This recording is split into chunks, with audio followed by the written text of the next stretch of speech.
Hi photo students, this is a bit of an explanation of how you might apply the cloning assignment to a real-world situation, albeit maybe just a family photo, but the power of masking and its ability to alter a photo or bring together multiple photos to create a single composite image is really amazing. So what I wanted to show you, this is a photo from during the pandemic. Went to see some family, and I'll show you the three photos individually. So here's the first photo, and you can see there's multiple people, not you know, not too great looking.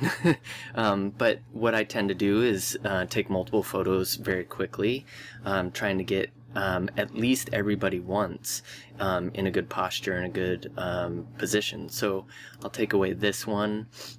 You can see that I did some painting over on that image. If I disable this layer mask, you can see now he's no good, she's slumped over, and so on. And what I ended up doing was, you know, the same thing where I brought together the layers and tried to get them to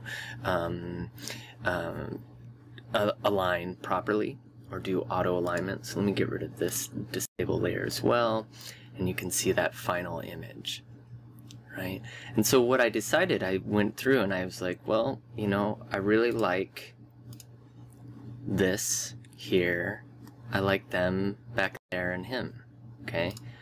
And I came here and I was like, you know what, I really need to change him, so I need to bring up this figure through this mask to this layer. So you can see if I enable mask and put this here, you can see what's happening, right?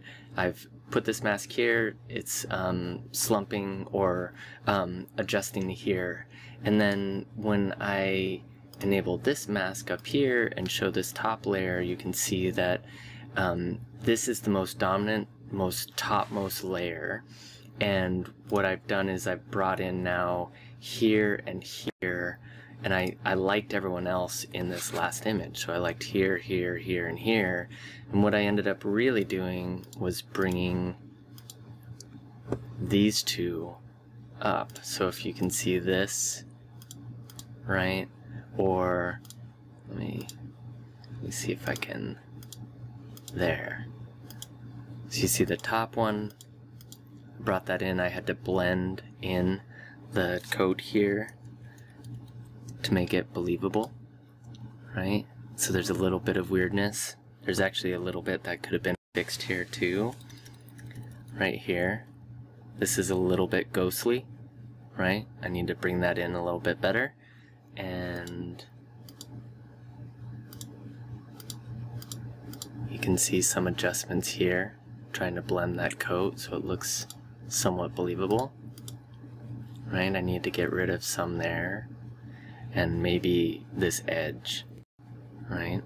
And so the key I noticed in a lot of the student work on this assignment, and this often happens, is to really pay attention to your blending brush.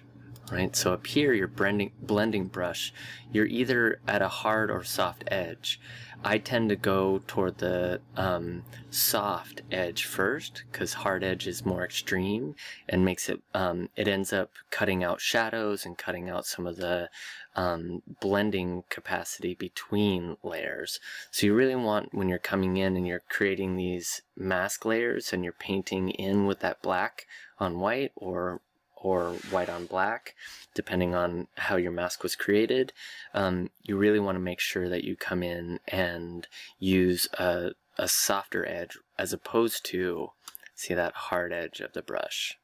Okay, and that you'll have to experiment with. The other thing you want to experiment with sometimes, especially around hair and other things that you want to blend even more, you might want to change the opacity of your brush as well, so it's not such a heavy exposure, right, onto that mask layer. So you can actually change the brush opacity, so you're kind of painting, it'll look gray or start to go toward gray, or even closer to white on white. And that will determine how much opacity is applied, 100% being black and 0 being white. So play around with that, and I hope that gives you a bit of a sense of how you can really utilize masking in order to create images that would otherwise be impossible as a standalone or a single image.